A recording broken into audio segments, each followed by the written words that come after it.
Assalamualaikum warahmatullahi wabarakatuh.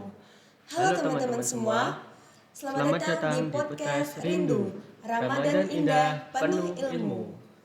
Perkenalkan, saya Cindy Artia Cahyani dan rekan Saya Muhammad Irfan Royani yang akan memandu jalannya podcast pada hari ini, yaitu podcast dari UKM Dikitama yang berkolaborasi dengan Living Book Perpustakaan IAIN Kudus.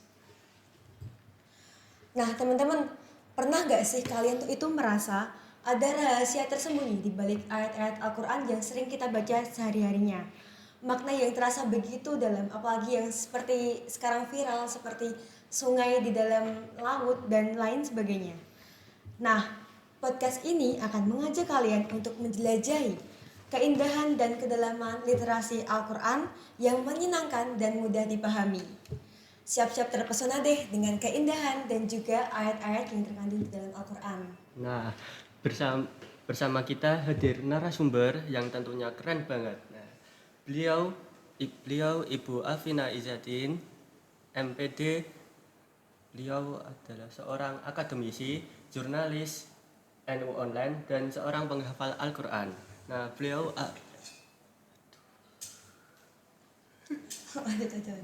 apa kabar Ibu Afina?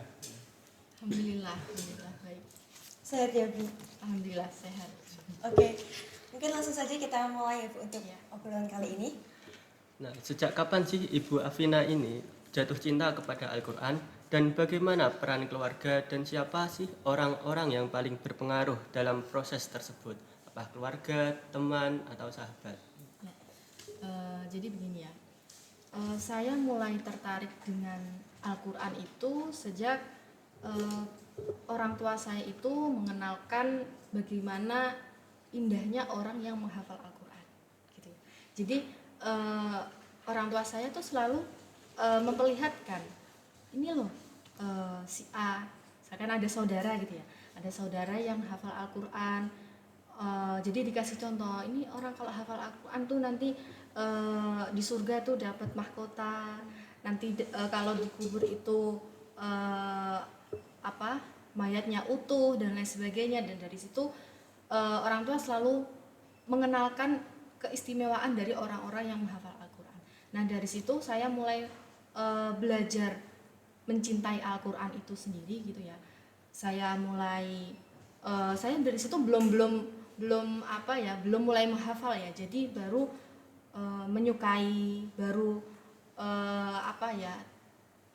membaca terus menerus gitu ya. Jadi waktu itu saya sudah memiliki keinginan untuk menghafal Al-Quran. Cuman orang tua saya tuh bertanya, serius mau menghafalkan Al-Quran gitu kan. Jadi saya ditantang gitu, berani nggak, selesai nggak sampai 30 juz tuh orang tua saya bertanya seperti itu.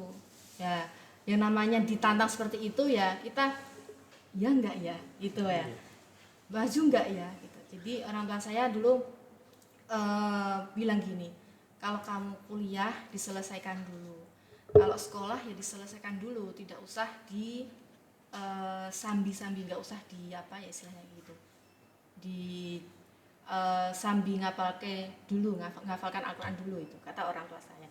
Nah saya ya udah, saya ikut saja apa kata orang tua. Oke, saya selesaikan kuliah 4 tahun ya. Kalau dulu waktu saya masih kuliah di sini itu kan setahun ya, belum ya, itu masih harus 4 tahun, nggak boleh kurang dari 4 tahun. Ya udah saya selesaikan 4 tahun.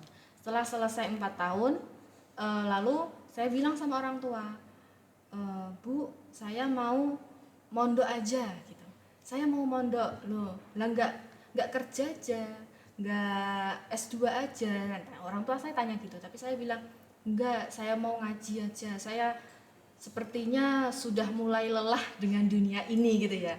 Saya bilang seperti itu. Lalu oke, boleh mondok, tapi kamu tahu usia kamu berapa. Jadi tidak perlu berlama-lama di pondok. Dalam artian kita tidak boleh di pondok tuh santai-santai gitu ya. Kadang kan ada yang mondok santai-santai, tidur terus, main terus dan lain sebagainya. Jadi saya memang mondok ya cuman ngaji, menghafal ya, memang fokus hafal sampai nanti kemudian selesai hataman dan pulang. Jadi memang saya dari awal mondok itu sudah target wah ini harus selesai nih, bagaimanapun harus cepat selesai gitu. Terlepas dari usia saya gitu ya, pokoknya memang orang tua sudah menuntut seperti itu, kamu harus tanggung jawab selesai dengan cepat dan juga lancar gitu ya. Ya kalau kita bicara lancar itu dalam menghafal Al-Quran itu kan ya proses juga gitu ya, sampai sekarang juga kita masih proses untuk melancarkan hafalan Al-Quran gitu kan. Nah lalu selesai saya proses menghafalkan di pondok gitu ya. Proses menghafalkan di pondok itu selama 2 tahun saya selesaikan. Setelah itu saya pulang, saya bilang orang tua, ini saya sudah selesai proses menghafal di rumah, tapi saya masih punya tanggung jawab menghafal, menjaga hafalan selama di rumah dan sampai selama-lamanya gitu lah istilahnya ya. Nah setelah itu orang tua saya bilang, terus sekarang kamu mau sambil apa? Nah setelah itu saya baru ambil S2 di sini juga di AIN gitu. Jadi saya setelah mondok langsung saya lanjut S2 di sini. Nah kemudian setelah selesai S2 saya diterima alhamdulillah ikut ngajar di sini gitu. Jadi memang perjalanan menghafal Al-Quran itu kalau dibilang tidak ada berhentinya gitu ya, sampai kapanpun dari awal sampai kita akhir nanti di sebelum meninggal itu kan juga kita masih proses menghafal Al-Quran gitu. Oke, jadi proses yang dilalui itu sangat panjang sekali. Betul, ya Bu. betul. Nah ini kan Bu Afina juga merupakan seorang akademisi, Ya. jurnalis NU online dan juga penghafal Al-Quran. Nah gimana sih cara Bu Afina itu untuk mengolah waktu antara mungkin dari proses mengajar di kampus, terus menghafal Al-Quran, istilahnya kalau anak pesantren itu deres ya Bu, Iya, seperti itu. betul. Dan bagaimana cara konsisten untuk tetap menjaga hafalan tersebut? Oke, memang kalau saya sekarang itu jadi agak terkendala dalam deres gitu ya, dalam deres Al-Qur'annya. Karena apa? Karena kalau memang hanya kesibukan dalam hal akademisi atau pekerjaan saja itu memang masih bisa gitu ya. Tapi setelah saya berkeluarga, setelah saya punya anak, itu jadi problem tersendiri. Saya saja sampai sekarang masih mencuri-curi waktu untuk bisa deres Quran itu sendiri. Misalkan saya jadwalkan pun, misalkan setelah sholat fardu 5 waktu saya harus deres, itu nggak bisa. Nanti habis sholat nanti anak nangis ya kan, anak misalkan pup, anak minta bubut dan lain sebagainya, itu kan nggak bisa gitu ya. Jadi ya sudah ya, saya pegang anak dulu. Nanti kalau memang anak sudah tidur, baru waktu saya deres Quran, baru waktu saya pegang Quran dan lain sebagainya. Jadi kalau saya pegang Quran waktu anak saya masih melek gitu ya, istilahnya masih melek itu ya ikut baca, istilahnya Qurannya diminta lah, dia balik Qurannya ya, saya jadi nggak fokus gitu ya. Nah itu jadi salah satu trik saya kalau memang kondisi saya seperti ini dalam hal punya keluarga, lalu punya kesibukan kerjaan dan lain sebagainya, ya memang di sela-sela waktu selain jam-jam itu, misalkan anak tidur atau di tengah malam itu kan, kalau tengah malam anak tidurnya sudah mulai lelap gitu ya, jadi saya bisa tenang deres Qurannya seperti itu Mbak.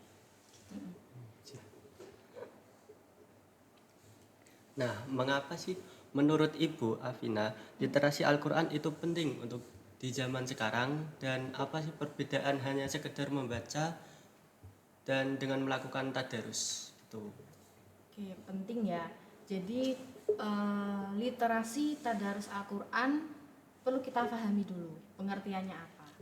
Jadi sederhananya tadarus literasi Al-Quran sendiri adalah kemampuan kita untuk membaca, kemampuan kita untuk memahami dan menginterpretasikan Al-Quran itu dengan cara yang baik. Jadi kalau kita membaca yang baik itu ya bagaimana? Ya harus tartil, harus fasih, harus sesuai dengan makhorijul hurufnya kan, seperti itu.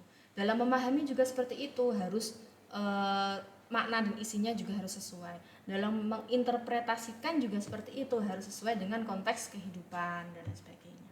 Nah, terkait seberapa pentingnya ya, sangat penting gitu ya. sangat penting karena kita lihat pengaruh globalisasi saat ini. Jadi pengaruh globalisasi saat ini tentu tidak terlepas dari dampak positif dan negatif. Jadi di satu sisi memang secara positif kalau kita lihat ada dampak teknologi gitu ya. Jadi teknologi itu memang bisa kita manfaatkan untuk tadarus literasi Al-Qur'an ya. Misalkan kita lihat video-video terkait literasi Quran bisa.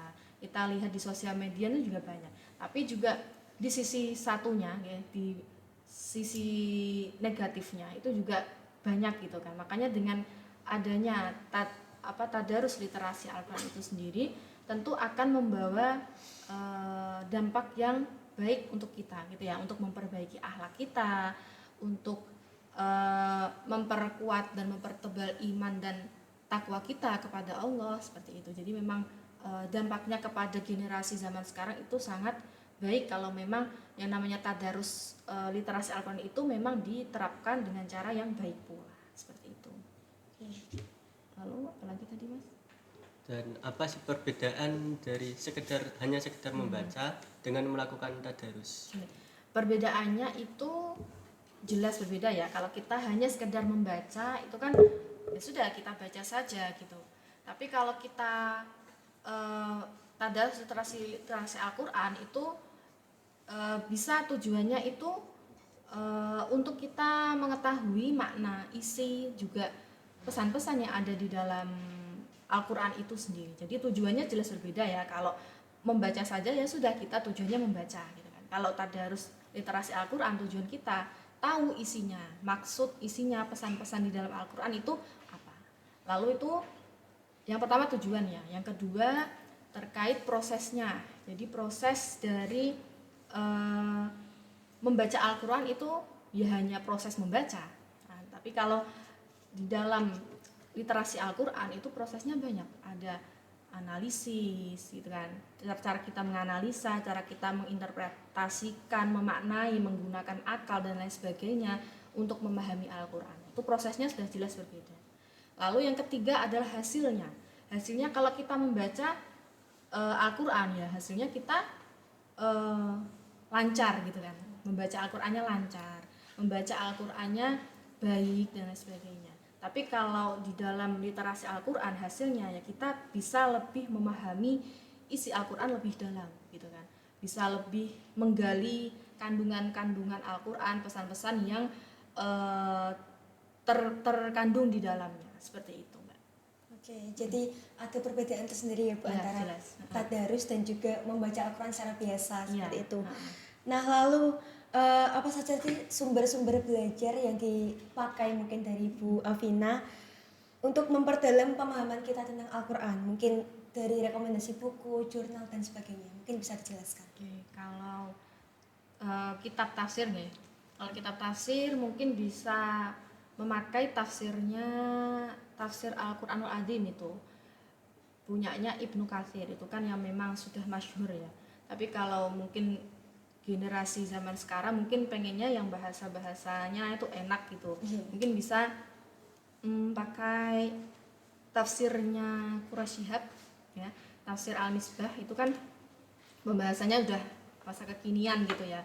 Beliau juga sering menggunakan kanal YouTube-nya untuk membahas tafsir-tafsir Al-Qur'an. Potongan ayat ini biasanya beliau membahas melalui YouTube. Saya juga sering tuh mendengarkan YouTube beliau ketika membahas tafsir surat apa, kadang surat Yasin, kadang surat apa gitu tuh beliau sering membahasnya. Jadi kalau mungkin teman-teman pengen membahas terkait mempelajari terkait literasi Al-Qur'an itu bisa melalui kanal YouTube Quraisy Shihab. Terus penggunaan misalkan aplikasi itu juga bisa menggunakan aplikasi NU Online ya, tentu saja karena saya dari NU Online. Ya. Jadi di dalam aplikasi NU Online itu juga ada Al-Qur'an gitu ya. 30 juz itu sudah beserta arti dan juga terjemahannya. Itu yang malah NU Online itu memang dasarnya itu ya dari Kementerian Agama gitu. Jadi memang pakem bisa digunakan untuk secara umum gitu. Jadi tidak hanya Al-Qur'an saja tapi juga ada fitur-fitur keislaman lainnya yang bisa dimanfaatkan. Nah, saat ini kan banyak teman-teman yang mungkin belum bisa konsisten untuk melakukan tadarus. Iya. Apa sih tips and trick dari Ibu Afina untuk teman-teman agar bisa konsisten untuk melakukan tadarus? Oke. Untuk konsisten itu memang butuh itikad yang kuat gitu ya. Jadi memang harus ada usaha dari diri sendiri. Gitu. Misalkan kita mau ikut macam-macam metode tadarus itu kan banyak ya. Ada melalui online gitu kan. Sekarang itu kan mulai zaman yang berkembang. Jadi tadarus bisa melalui Zoom gitu kan, pembagian ayat dan sebagainya. Terus juga bisa tadarus secara kelompok gitu kan. Kalau di grup WhatsApp itu kan ada pembagian ya, satu orang 1 juz sampai 30 juz gitu kan kadang. Nah, lalu juga bisa tadarus mandiri juga bisa dan lain sebagainya. Jadi pada intinya kalau kita mau konsisten ketika tadarus Al-Qur'an itu ya kita harus yang pertama membuat jadwal dulu gitu. Kira-kira ketika kita membaca Al-Qur'an itu waktu yang pas kapan? Misalkan dalam sehari 5 waktu gitu ya, 5 waktu setelah sholat wajib 5 waktu, nanti kita wajibkan diri kita sendiri untuk membaca Al-Quran. Setelah kita membuat jadwal, kita harus apa istilahnya, kita menentukan target gitu ya, kira-kira kita dalam 1 bulan Ramadan itu bisa hatam berapa kali. Misalkan 3 kali lah, oh berarti dalam sehari saya harus selesai berapa juz gitu. Tapi kita tidak perlu memaksakan. Kalau memang kita tidak bisa selesai 3 kali hataman dalam 1 bulan Ramadan, ya tidak usah dipaksa. Satu kali itu saja sudah bagus gitu kan. Dalam sehari kita 1 juz saja itu sudah bagus kalau memang kita punya kesibukan lain gitu kan. Jadi kita harus menyadari kemampuan kita itu sejauh mana. Tidak perlu menengok ke sini teman saya 3 kali bisa hatam, ini temen yang itu sampai 10 kali dan sebagainya. Ya itu kan kemampuan masing-masing gitu ya. Jadi pada intinya tidak perlu tergiur oleh orang lain, yang penting sesuai dengan kemampuan kita, bisa kita jalankan dengan konsisten seperti itu. Lalu yang terakhir, yang ketiga itu memilih tempat ya. Jadi kita memilih tempat untuk tadarus itu juga penting gitu. Kalau kita memilih lingkungan yang memang orangnya tuh males tadarus, ya kita ikut males gitu kan. Tapi kalau teman-teman kita tuh rajin kayak di pondok gitu ya, kalau di pondok itu kan pasti teman-temannya rajin, kebanyakan rajin ya, kita ngumpul sama yang rajin-rajin itu pasti kita akan hatam, sering hatam gitu lah istilahnya. Nah makanya saya bilang tempat itu menjadi pengaruh kita rajin tidaknya bisa tadarus Al-Quran gitu. Jadi harus memilih tempat yang nyaman untuk kita bisa membaca Al-Quran dengan enak gitu. Jadi konsisten dan juga tempat juga sangat berpengaruh ya, Bu. Betul. Ini kalau dengar-dengar Bu Afina juga menulis sebuah buku nih, Bu. Kalau boleh tahu buku apa ini? Ya, waktu itu sebenarnya buku penelitian saya di pasca dulu ya. Jadi waktu S2 saya membuat buku yang namanya itu biografi Mbah Maksum Lasem. Jadi itu memang saya kebetulan alumni Pondok Lasem sendiri. Jadi ketika saya mondok pun itu sebenarnya sambil menyelam minum air gitu ya, sambil wawancara sini wawancara sana gitu, karena saya memang pengen punya salah satu karya tentang beliau gitu. Jadi saya selesaikan itu baru setelah saya S2, baru saya susun, saya terbitkan itu ya setelah saya selesai S2 baru selesai terbit seperti itu. Ya apa istilahnya, prosesnya cukup panjang. Dari sebenarnya itu dari skripsi saya ambil sedikit-sedikit, saya tambah dari penelitian waktu di pondok, kemudian saya selesaikan waktu S2 itu, Mbak. Seperti itu. Nah, mungkin pesan-pesan untuk para Gen Z nih, Bu, apalagi di Ramadan seperti sekarang ya. Itu kan banyak sekali Gen Z yang kayak sudah mungkin merasa malas untuk membaca Al-Quran, tadarus Al-Quran. Motivasinya mungkin, Bu.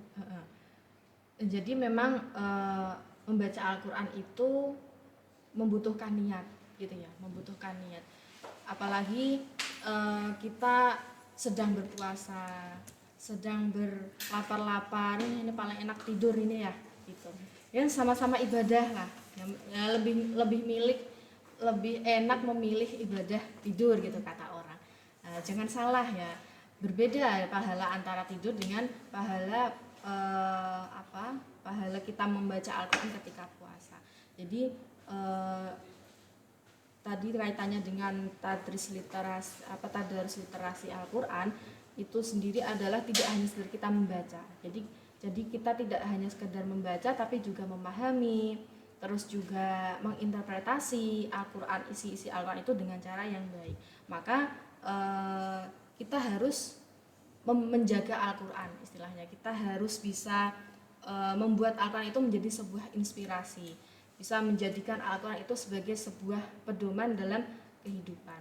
Artinya kita supaya bisa seperti itu ya kita harus menjadikan Al-Qur'an itu sebagai pegangan setiap hari. Kita harus konsisten, harus istiqomah dalam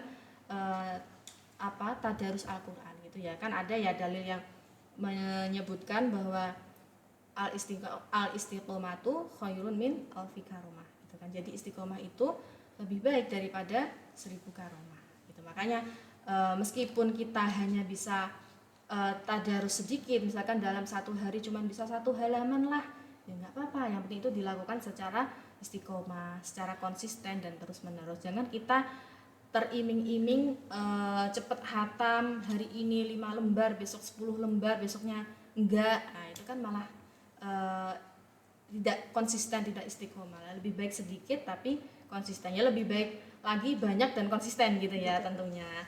Ya seperti itu. Oke. Jadi di bulan yang penuh berkah ini ya Bu, apalagi di Ramadan sendiri kan terdapat malam nuzul Quran gitu. Jadi kita para Gen Z diharapkan untuk bisa konsisten untuk dapat membaca dan mengamalkan dari Al-Quran tersebut. Nah sebelum kita mengakhiri sesi kali ini nih, dari Bu Afina mungkin ingin menyampaikan sesuatu atau mengajak para pendengar maupun penonton untuk melakukan amalan-amalan tertentu di bulan Ramadan ini. Ya, kalau dari saya pribadi tetap harus membaca Al-Quran gitu ya. Jadi kita harus menggunakan Al-Quran sebagai sebuah inspirasi. Kita jadikan Al-Quran sebagai sebuah pedoman kehidupan. Kita jadikan Al-Quran sebagai penjaga iman. Seperti itu. Oke, seperti itu ya. Ya. Jadi harus konsisten terus. Betul. Ya, harus konsisten. Dilakukan setiap hari. Syukur-syukur tidak hanya di bulan Ramadan saja gitu ya, tapi setelah Ramadan itu juga tadarus Al-Qur'annya masih terus berlanjut. Nah itu kan yang diharapkan seperti itu. Kalau mungkin amalan-amalan yang bisa dilakukan Bu mungkin di malam nuzul Quran, apakah ada? Banyak tentunya ya. Nuzul Quran saja sudah bahasanya Al-Qur'an, tentu harus memperbanyak bacaan Al-Qur'an, mentadaburi isinya, mempelajari isi-isinya. Kita harus istilahnya menggali makna-makna yang ada di dalamnya seperti itu. Sholat sunnah juga sudah pastinya tentu perlu gitu ya. Betul. Tapi ya yang namanya nuzul Quran itu kan harinya Quran gitu ya. Jadi kita harus memperbanyak bacaan Al-Quran seperti itu. Oke, Bu Afina. Terima kasih untuk ilmu yang sangat bermanfaat untuk kesempatan kali ini. Ya. Oke teman-teman, mungkin cukup sekian dari podcast Ramadan Penuh Literasi yang dilaksanakan oleh UKM di kita kali ini. Saya selaku host mengucapkan permohonan maaf apabila terdapat kesalahan ataupun tutur kata yang kurang berkenan di hati para pendengar maupun penonton sekalian. Oke, sampai jumpa di podcast Rindu Ramadan Indah penuh ilmu selanjutnya dengan topik yang beragam dan juga sangat menarik. Sekian dari kami. Wallahul muwaffiq ila aqwamit thoriq. Wassalamualaikum warahmatullahi wabarakatuh.